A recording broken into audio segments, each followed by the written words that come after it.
Hello student, आज आपण differentiation या चॅप्टरमध्ये जी एक्झरसाइज आपली चालू होती 1.2 त्यातला क्वेश्चन नंबर 7 बघणार आहोत.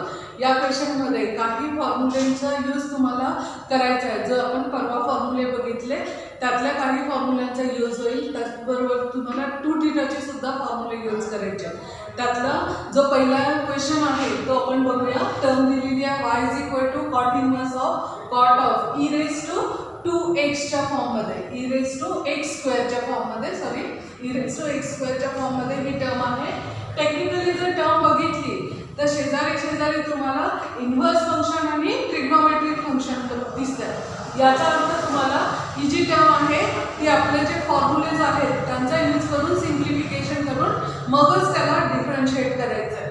हे करत असताना इथे डायरेक्ट एक्झाम्पल आहे. कॉट इन्व्हर्स बाहेर आहे, कॉट आहे आतमध्ये. जी टर्म राहील ती येईल e रेज टू x स्क्वेअरच्या फॉर्ममध्ये. इन्व्हर्स ट्रिग्नोमेट्री एकमेकांना कॅन्सल होईल.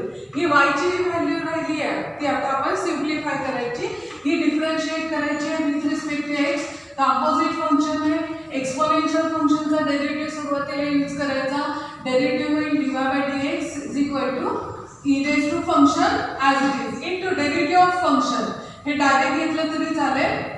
डेरिव्हेटिव्ह फक्त आता फंक्शनचंच घ्यायचं, टर्म इन 2x, आणि हेच आपलं फायनल आन्सर असेल.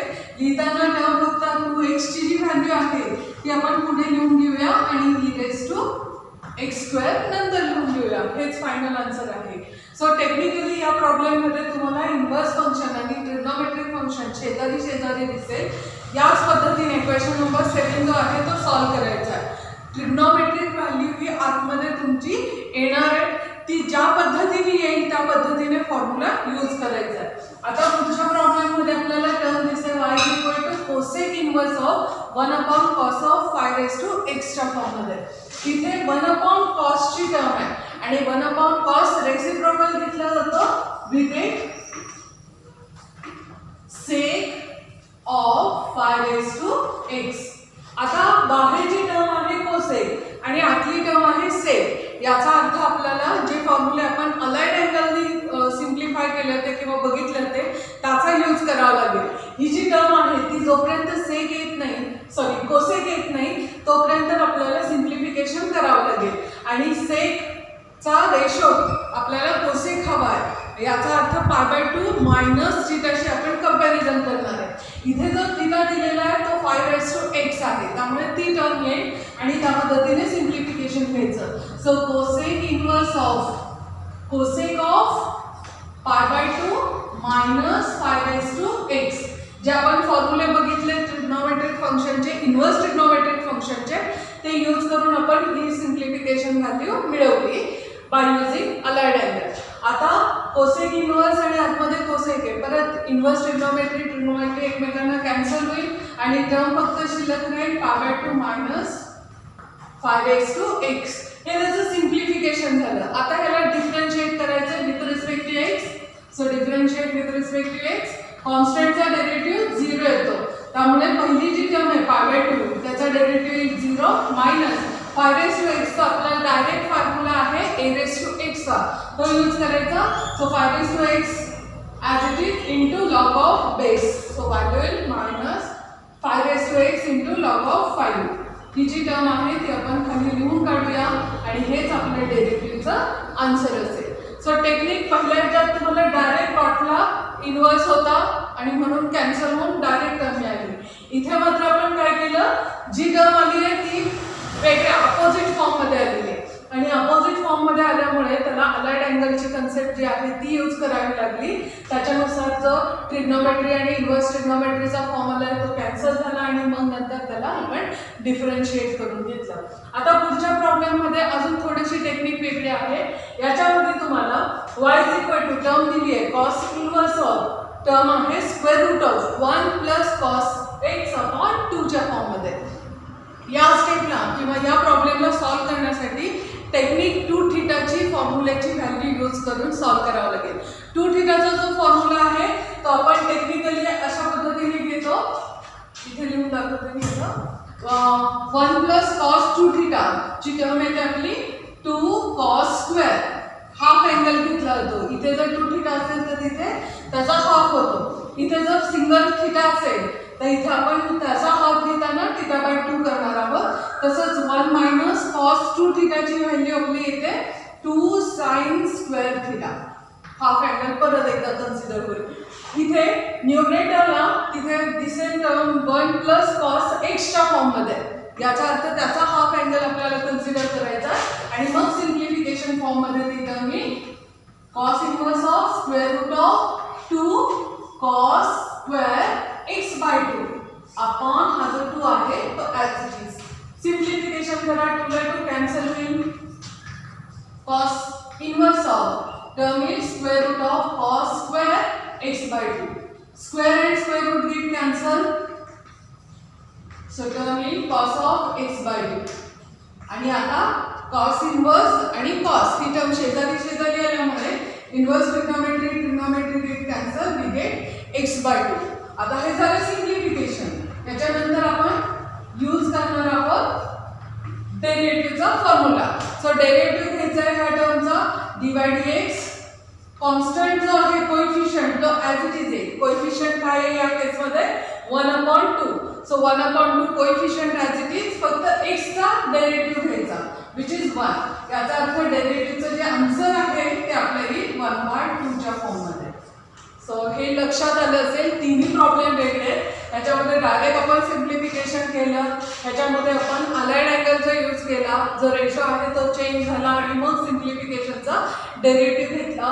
या केसमध्ये आपण 2 थिटाचा फॉर्म्युला सुरुवातीला यूज केला. सिम्प्लिफिकेशन केलं आणि मग टेक्निकली जो इन्व्हर्स ट्रिग्नोमेट्री आहे ट्रिग्नोमेट्री तो कॅन्सल केला आणि मग सिम्प्लिफिकेशन केलं. सो तिन्ही फॉर्म्युल्यामध्ये शेवटची स्टेप हीच राहते की इन्व्हर्स ट्रिग्नोमेट्रीची जी टर्म आहे ती कॅन्सल होते आणि मग सिम्प्लिफाईड फॉर्ममध्ये जी व्हॅल्यू आहे ती येते आणि त्याचा डेरिव्हेटिव्ह म्हणून नंतर आपल्याला कॅल्क्युलेट करावा लागतो. क्वेश्चन नंबर 7 मधले सगळे एक्झाम्पल याच टेक्निकनी सॉल्व्ह करायचे आहेत. हे एकच एक्झाम्पल असं आहे की जे डायरेक्टली दिले आहे. नंतरच्या सगळ्या एक्झाम्पलला तुम्हाला आयदर या पद्धतीने किंवा या पद्धतीने कॅल्क्युलेशन करावं लागेल. 2 थिटाचे फॉर्म्युले लक्षात घ्यायचे, त्या पद्धतीने सॉल्व्ह करायची. अजून एक टर्म आहे जी प्रॉब्लेममध्ये येणार आहे ती त्यावेळेस आपण सॉल्व्ह करूया. ही जी टर्म आहे ही कायमस्वरूपी लक्षात ठेवायची. डेरिव्हेटिव्हमध्ये बऱ्याच ठिकाणी तुम्हाला या फॉर्ममध्ये टर्म्स येतील. त्याला सिम्प्लिफिकेशन याच फॉर्ममध्ये करावं लागेल. हे सिम्प्लिफाईड फॉर्म घेतलं की नंतर कॅल्क्युलेशन करत नाही जी टर्म कॅल्क्युलेट केलेली व्हॅल्यूला मग आपल्याला डिफरन्शिएट करता येतं. पुढचे प्रॉब्लेम्स बघूया ज्याच्यामध्ये व्हॅल्यू जी आहे ती दिलेली आहे.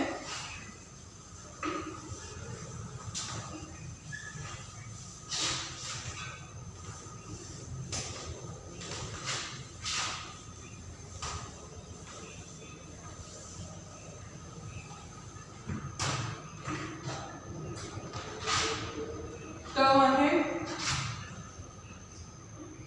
y is equal to cos inverse of square root of 1 minus cos of x square upon 2.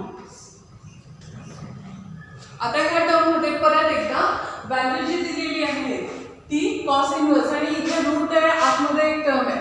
मगाशी जो फॉर्म्युला आपण 2 थिटाचा लिहिला तोच लक्षात घ्यायचा. इथे व्हॅल्यू देताना 1 मायनस कॉस थिटाच्या फॉर्ममध्ये इथे अँगल जो आहे तो x स्क्वेअर दिलेला आहे. पण फॉर्म्युला कसा बघायचा 1 मायनस कॉस थिटाच्या फॉर्ममधला हा फॉर्म्युला बघायचा. जर मायनस साइन असेल तर टर्म आपली येते साइनच्या फॉर्ममध्ये. तीच व्हॅल्यू आपण इथे कन्सिडर करणार आहोत. फॉर्म्युले पार्ट असणंच हा बेसिकच गरज आहे. फॉर्म्युलेचा पार्ट असलेला कुठलंही एक्झाम्पल तुम्हाला सॉल्व्ह करता येईल. फॉर्म्युले पार्ट असणंच ही बेसिक गरज आहे. ही जी टर्म आहे ती रिप्लेस होईल 2 साइन स्क्वेअर. ह्याचा हाफ अँगल घ्यायचा. एक्स स्क्वेअरचा हाफ अँगल येईल एक्स स्क्वेअर अपॉन 2. दिस होल अपॉन इथे 2 दिलेलाच आहे तो घेतला आपण. परत सिम्प्लिफिकेशन करा. 2 ला 2 कॅन्सल होईल. टर्म निगेटिव्ह होईल. Square root of sine square x square by 2. परत स्क्वेअर आणि स्क्वेअर रूट जो आहे तो कॅन्सल होईल. इथे साइन स्क्वेअरला विचार करायचा. स्क्वेअर आणि square root get cancel. Value जी अँगलची आहे ती ॲज इट इज राहील. Angle is x square by 2.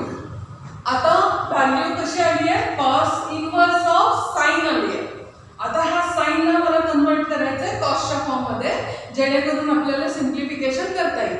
आणि हे करण्यासाठी जो अलाइड अँगलचा फॉर्म्युला आहे आपण तो यूज करणार आहोत आणि सिम्प्लिफिकेशन करायचं. सो आपला जो फॉर्म्युला आहे त्याच्यानुसार कॉस ऑफ π/2 फर्स्ट क्वाड्रंटच घ्यायचा, π/2 मायनस x²/2 ही जी टर्म आहे ती या पद्धतीने सिम्प्लिफाय केली. आता कॉस इन्व्हर्स आणि कॉस ही व्हॅल्यू एकमेकांना कॅन्सल होईल, टर्म डिराइव्ह होईल π/2 मायनस x²/2. हा झाला फक्त सिम्प्लिफिकेशनचा पॅटर्न. आता ह्या टर्मला आपल्याला डिफरन्शिएट करायचं विथ रिस्पेक्ट टू x नी. सो डेरिव्हेटिव्ह कॅल्क्युलेट करा विथ रिस्पेक्ट टू x. कॉन्स्टंटचा परत एकदा डेरिव्हेटिव्ह 0च येईल, त्यामुळे π/2 ची व्हॅल्यू 0 मायनस कोएफिशियंट जो आहे तो 1/2 आहे, तो कोएफिशियंट ॲज इट इज पहिल्यांदा लिहून घ्यायचा 1/2. आणि आता फक्त विचार करायचा x² चा डेरिव्हेटिव्ह. सो x² चा डेरिव्हेटिव्ह येईल तो येईल 2x, 2 ला 2 कॅन्सल होईल आणि आन्सर आपलं येईल -x. हेच डेरिव्हेटिव्हचं लास्ट आन्सर असेल. मागच्या एक्झाम्पलमध्ये म्हणजे क्वेश्चन नंबर 3 जो आपण बघितला यातला त्याच्यामध्ये ही जी टर्म आहे ती कॉसला कॉस डायरेक्ट आली होती, त्यामुळे सिम्प्लिफिकेशन आपण लगेच करू शकलो. इथे मात्र अजून एक फॉर्म्युला आपल्याला यूज करावा लागला. जो रेशो आहे तो आपण चेंज करून घेतला by using allied angle. Ratio साइनचा कॉस करायचा होता म्हणून π/2 शी कंपॅरिझन करून फर्स्ट क्वाड्रंटमध्ये तो रेशो कन्वर्ट केला. जे टर्म आहे ते सिम्प्लिफाईड फॉर्ममध्ये घेतली आणि नंतर त्याला डिफरन्शिएट करून व्हॅल्यू कॅल्क्युलेट केली. या टेक्निकचा यूज करून तुम्हाला पूर्ण क्वेश्चन नंबर 7 जो आहे तो सॉल्व्ह करायचा आहे. पुढचं एक्झाम्पल घेऊया जो टेक्निकली थोडंसं वेगळं आहे आणि वेगळ्या फॉर्म्युल्याचा यूज करून ती टर्म सिम्प्लिफाय करावी लागते. हा जो 2θ चा फॉर्म्युला आहे तो बऱ्याच ठिकाणी क्वेश्चन नंबर 2 मध्ये पण आणि नंतरच्या पण क्वेश्चन नंबर 7 मध्ये पण आणि नंतरच्या सगळ्या बऱ्याच ठिकाणी तुम्हाला ही टर्म 2θ चा जो फॉर्म्युला आहे तो यूज करून सिम्प्लिफिकेशन करावं लागतं. पुढची व्हॅल्यू घेऊया y tan inverse of tan of 1 minus है 1 minus tan x/2 upon 1 plus tan x/2. ही जी व्हॅल्यू दिलेली आहे ती टॅनच्या फॉर्ममध्ये आहे आणि आतमध्ये एक टर्म आहे ज्याची व्हॅल्यू आहे 1 minus tan x/2 1 plus tan x/2.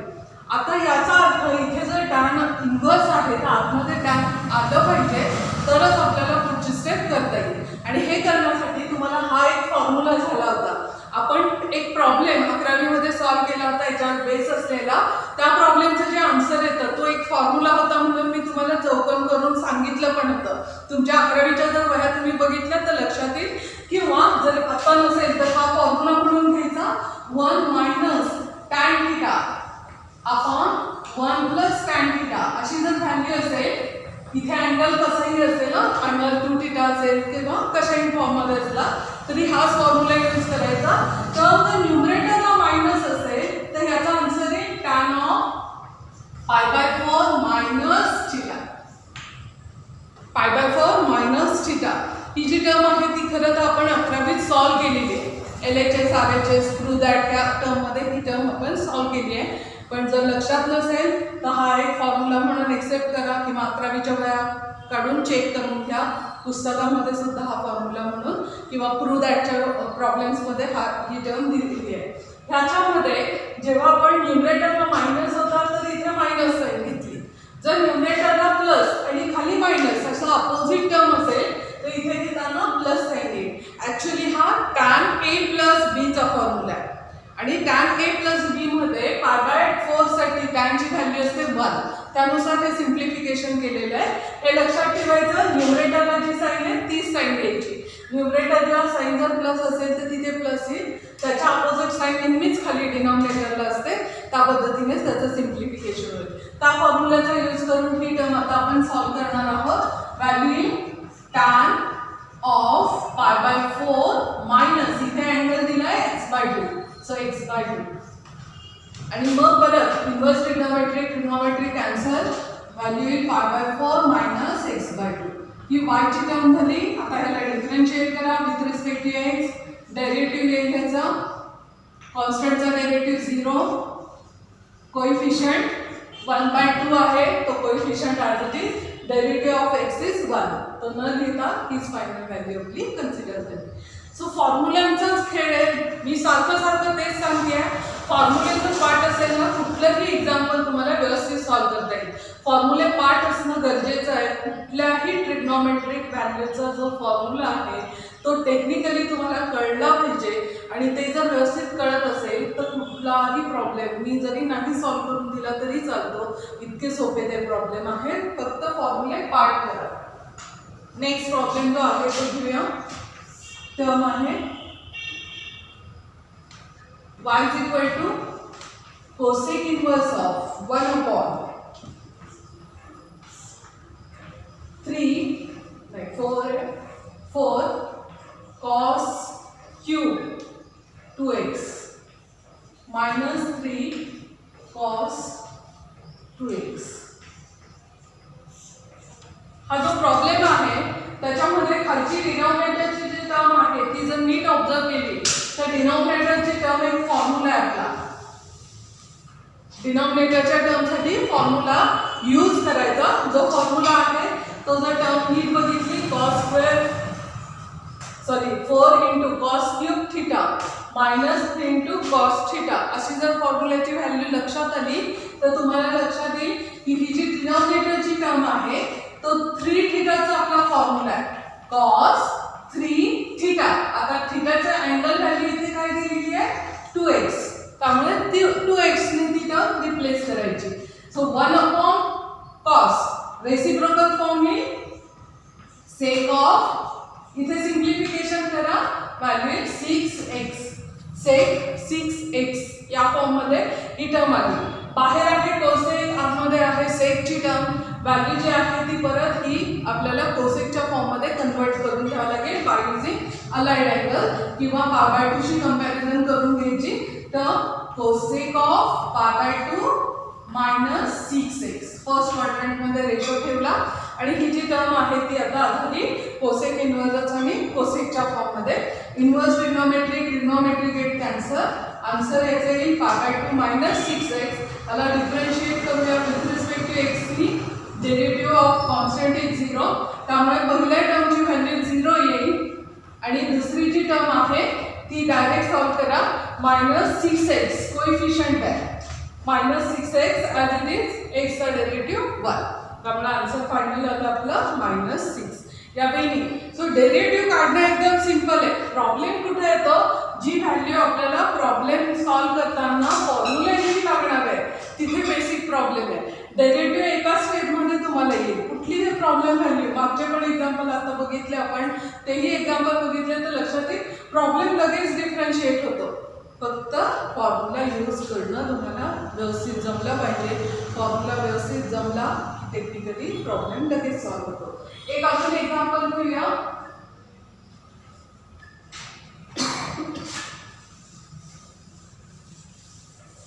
आणि नंतर क्वेश्चन नंबर पुढचा घेऊया.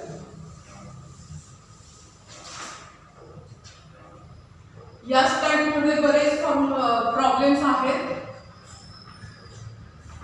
त्यामुळे एक प्रॉब्लेम सॉल्व करून देते मी, पुढचे तुम्ही करा.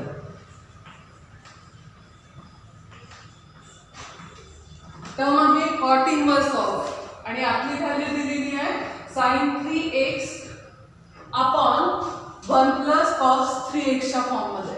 परत इथे डिनॉमिनेटरची टर्म 1 प्लस कॉस 3x आहे म्हणजे इथे मात्र 3 थिटाचा फॉर्म्युला यूज नाही करायचा. 1 प्लस कॉस 2 थिटाचा जो फॉर्म्युला आहे तो यूज करायचा. इथे जर 2 थिटाचा फॉर्म्युला आपण यूज करत असेल तर कंपल्सरी न्यूमरेटरला सुद्धा 2 थिटाचाच फॉर्म्युला यूज करायचा. आपल्याला sin 2 थिटाची पण व्हॅल्यू माहिती आहे ती सिम्पली सबस्टिट्यूट करूया.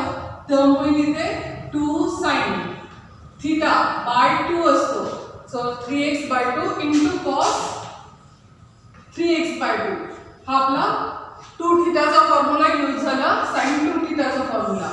अपॉन इथे पण 2 थिटाचाच फॉर्म्युला यूज करायचा मध्ये प्लस साइन आहे त्यामुळे कॉस स्क्वेअरच्या फॉर्ममध्ये ठेवली.